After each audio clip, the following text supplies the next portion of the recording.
आसतु देखिए केन्द्रापड़ा जिले में आली ऐतिहासिक शिवराज मंदिर आज भगवान विष्णु दशावतार मध्य तृतीय अवतार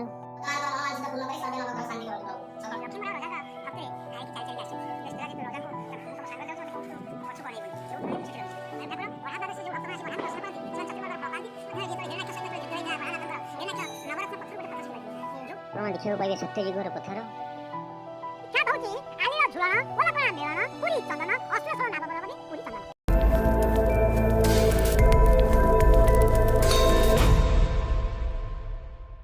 आपण এই ঐতিহাସିକ ବରାହଜୀଉ ମନ୍ଦିର ଯିବାକୁ ହେଲେ ଭଦ୍ରକ ଠାରୁ 62 କିଲୋମିଟର ଏବଂ ଚାନ୍ଦୋଲି ଠାରୁ 12 କିଲୋମିଟର ପଡ଼ିବ।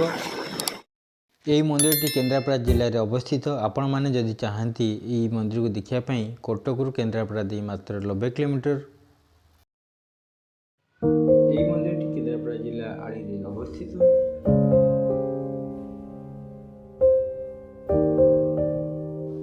आली मार्केट मात्र 500 मीटर डाणु गले यह मंदिरटी पड़ब।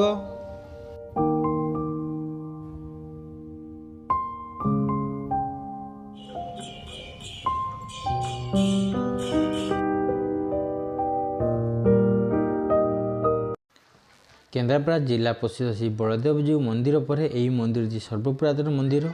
यही मंदिर में बहुत प्राचीन किंवदंती अच्छी आपण मानक जनइबी। यही मंदिरटी 500 वर्षर सर्वपुरातन मंदिर। यही मंदिरटी राजा आलीर राजा प्रताप देवଙ୍କ वंशधर माने यही मंदिरटी तैयारी करथिले। यही मंदिर को आपण माने गले भक्ति और आध्यात्मिक वातावरण रे बांधी होई जिवे। आपनक समय केमिति कटियो आपण जानि परिबे नै। महाप्रभुଙ୍କ अलौकिक महिमा आपण जानिबा को निश्चित पाइबे।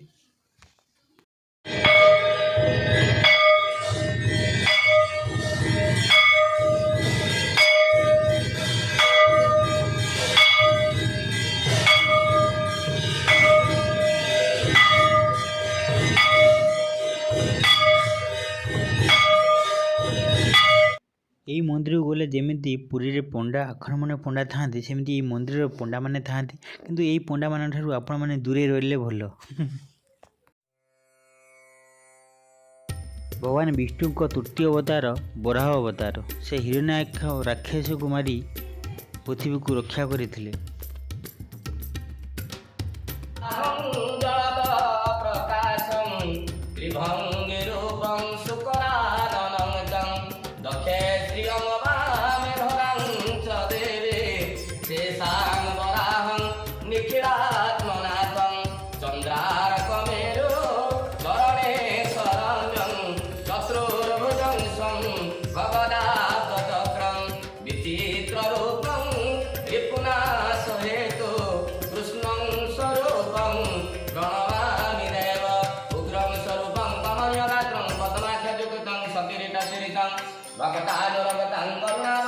लक्ष्मी वराहं सततं नमामि कंसार रूपं कमल विलासं आश्वासनेष्टं विभो प्रपञ्चं स्कन्दे स्थितं सुशुभतावराङ्गीं लक्ष्मी वराहं सततं नमामि यज्ञादेव भवदेष्टवस्तु परमं स्वरूपं जुगणात्ममूर्ते आनन्ददातं कतिमुक्तिभक्तं लक्ष्मी वराहं सततं नमामि उदारमूर्तिं हिरण्याक्षतारं श्रीशक्तिकं देवपुरुश्रीवराहं नाथस्तुमेव मम प्राणनाथं तुमेव श्यामं हरि लक्ष्मी वरादेव जजमानकर मनोमांसिक पूर्ण करी सर्वे नभक्त शांति करନ୍ତୁ प्रभु सकल निष्ठ प्रणाम करନ୍ତୁ। देवता मान हेले आमर प्रथम मंदिर को पसले लायंस गेट अच्छी लायंस गेट पर अरुण कुमार प्रथम दर्शन करिवो। भितर पसले पतित पावन दर्शन कारण आली राजा सेतबे थिला जेतबे राजतंत्र शासन बर्तन तो गणतंत्र शासन ना राजतंत्र थिला पथर को सब असवर्ण लोक माने छुई पारिबे नाही से पतुआ दर्शन कर जाऊे। एवं तो गणतंत्र शासन है समस्ते आसिले भितर को समस्त दर्शन कले। तापर प्रथम आसिले आगे हनुमान दर्शन करेंगे। तापर बरहानाथ कथा कहती जो पाद पद्म अच्छी चिन्ह से बरहाजी छिड़ा होते जाजपुर आसी रजा पछू चाहिए से जगार दर्शन करेंगे। तापर माँ वृंदावन दर्शन करेंगे। साइड्रे बाम पटक आमर अच्छा सावित्री से दर्शन करेंगे एवं सीधा 22 पाहचरे मंदिर भितर आसी प्रभु स्वयं नारायण बरहानाथ को दर्शन करेंगे। दर्शन करी बरहानाथ हूँ 7 मूर्ति सप्ताभरण मूर्ति हूँ बरहानाथ ठाकुर। कौन कौन लक्ष्मी श्री लक्ष्मी बराह जीव पाखरे लक्ष्मी थर लक्ष्मी बराह माँ को धरी स्नेह कांधरे पृथ्वीदेवी एवं चंद्र सूर्य मेरु एमती अच्छा त्रिभंगी ठाणी सप्तफेणी नाग उपर छिड़ा अणशेष नाग अनंत छिड़ा होती सप्ताभरण मूर्ति हाँ ये दर्शन ठाकुर कर दक्षिण दर्जार तुम जो आस प्रथम धातुश्वर महादेव को दर्शन कर दक्षिण दर्जार आसिले दर्शन करी जो मंदिर परिक्रमा कर प्रथम चैतन्य आगमन थिला नदियारू पुरी की जा बाट ये बाट जाते चैतन्य मूर्ति अच्छी एवं नृसिंह मूर्ति अच्छी एवं वामन मूर्ति अच्छी तापर प्रभु विग्रह अच्छा किए आमर जगन्नाथ विग्रह अच्छा भारत वर्ष विभिन्न जगन्नाथ सब मूर्ति देखुं सब आपण मैंने से सब होती सी मूर्ति होती सब दारू विग्रह किंतु आमर ये मूर्ति होती मणि विग्रह जगन्नाथ स्वयं मणि विग्रह जगन्नाथ जहाँ को दर्शन कले सकल कोटि जन्मर पापर फल नष्ट हो जाए तापर दर्शन करेंगे तापर राधा कृष्ण दर्शन करेंगे राधा कृष्ण प्रभु माने आलीर विख्यात होची आलीर झुलन ओलकणा मेलन पुरी चंदन असुरस्वर नाभव भी पुरी चंदन ये हूँ विख्यात। आपण दर्शन करें बजरंगबली श्री हनुमान मंदिर हूँ भगवान श्री बराहजी पादचिन्ह श्रुता नदी तोटारे बाबा धारतेश्वर महादेव विराजमान अच्छा आपण मैंने महादेव को दर्शन एठारे करें प्रसिद्ध झुलन राधाकृष्ण विग्रह एठारे पूजा पाउछंती महाप्रभु नदियारू पुरी ये बाट दी जाइथिले तेणु चैतन्य महाप्रभु को पूजा एठारे पाउछंती भारत वर्ष जगन्नाथ दारू विग्रह पूजा पाई थाए किंतु एठारे मणि विग्रह बा पत्थर मूर्ति पूजा पाई थाए जहाँ को देखिले कोटि जन्मर पाप नष्ट होता है पुष्करिणी गाधेले सर्वपुरातन चर्म रोग दूर होता है विश्वास।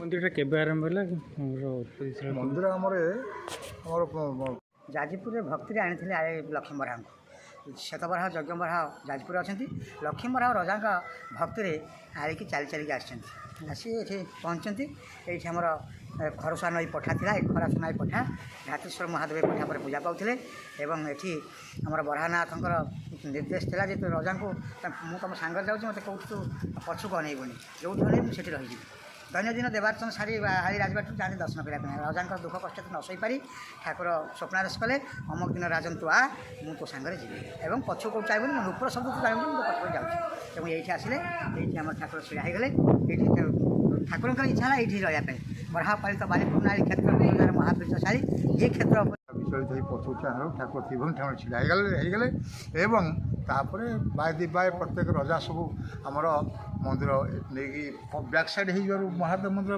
बैक साइड हो पछू जा मंदिर पढ़ाला यहाँ धात्री क्षेत्र था धात्रेश्वर महादेव जेहतु थी धात्री क्षेत्र था बराहनाथ जो जाजपुर से विराजमान कले मंदिर तलाई प्रतिष्ठा करागला प्रतिष्ठा दिवस हूँ माघ मास शुक्लपक्ष बराह द्वादशी फेब्रुआरी 1 तारिख में आम बराजी जन्मदिन लक्ष लक्ष लोक आसती बहु भक्त मान सब आसती बहुत सब माने ये सब दान खैरात कर सब जाती ये जहाँ मानसिक करे से पूरण हुए बराह द्वादशी आस पहुँचले ये आम बराहनाथ अति दयालु ठाकुर बराह द्वादशी जो भक्त मैंने आसी बराह दर्शन करती से चतुर्वर्गर फल पाती और से दिन टी आली कनिका पटामुड़ी आखपाख अंचल तो प्राय समस्ते आसती दूर दूरांत लोक मैंने आसती आमर ये अहरात प्रसाद सेवन हरिहाट एवं नाम यज्ञ संकीर्तन हुए एवं लोक मैंने सब ये माने आध्यात्मिक परिवेश सृष्टि हुए समस्ते आनंदित होकर जाती संगे संगे आमर पछर गोटे देखुं पथरटी पड़ी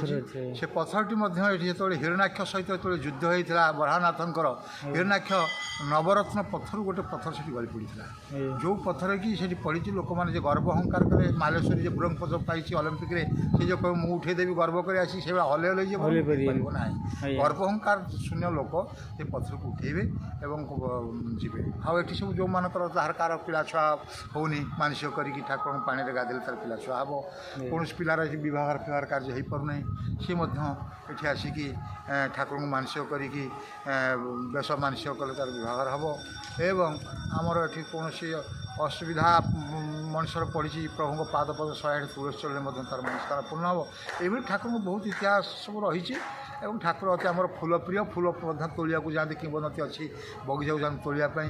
ଥରେ ମାଳି ଜଗି ରହିଥିଲା, ଗୋଡ଼େଇବାରୁ ଠାକୁରଙ୍କ ପିନ୍ଧା ବସନ ଚିରିକି ରହିଲା ଏବଂ କଠଉ ପଡ଼ିକି ରହିଲା। ତାକୁ ତାପର ସକାଳ ଆଣି ଭକ୍ତ ଦେଲେ, ସମସ୍ତେ ଆନନ୍ଦିତ ହେଲେ, ଯାହା ଠାକୁର ଫୁଲ ପାଇଯାଆନ୍ତି।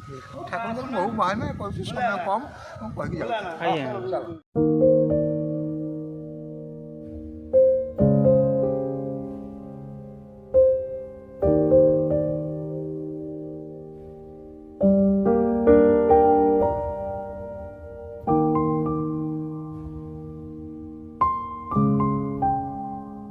ମନ୍ଦିର ପରିସରରେ ଆପଣମାନେ ଏକ ସତ୍ୟଯୁଗର ପଥର ଦେଖିବା ପାଇଁ ପାଇବେ। ଯେତେବେଳେ ବରାହ ଅବତାରରେ ଭଗବାନ ବରାହ ହିରଣ୍ୟକକୁ ବଧ କରୁଥିଲେ, ସେତେବେଳେ ତାଙ୍କ ମୁଦିରୁ ଗୋଟେ ଧାତୁ ଖସି ପଡ଼ିଥିଲା। ସେ ଧାତୁ ଏବେ ଏହି ମନ୍ଦିର ପରିସରରେ ଅଛି। ଭକ୍ତମାନେ ଏହି ପଥରରେ ଭାଗିପିଟା କରିଥାନ୍ତି। କାହା ମନରେ ଗର୍ବ ଅହଙ୍କାର ଥାଏ, ଯେତେ ଶକ୍ତିଶାଳୀ ହୋଇଥିଲେ ମଧ୍ୟ ଏ ପଥରକୁ ଟେକିବା କ'ଣ ହଲେଇ ପାରନ୍ତି ନାହିଁ। କିନ୍ତୁ ଯେଉଁମାନଙ୍କ ମନରେ ଦୟା, କ୍ଷମା, ସେବା ମନୋବୃତ୍ତି ଥାଏ, ସେ ଯେତେ ଦୁର୍ବଳ ହୋଇଥିଲେ ମଧ୍ୟ ସେ ସତ୍ୟଯୁଗର ପଥରକୁ ଟେକି ଦେଇ ପାରିଥାନ୍ତି।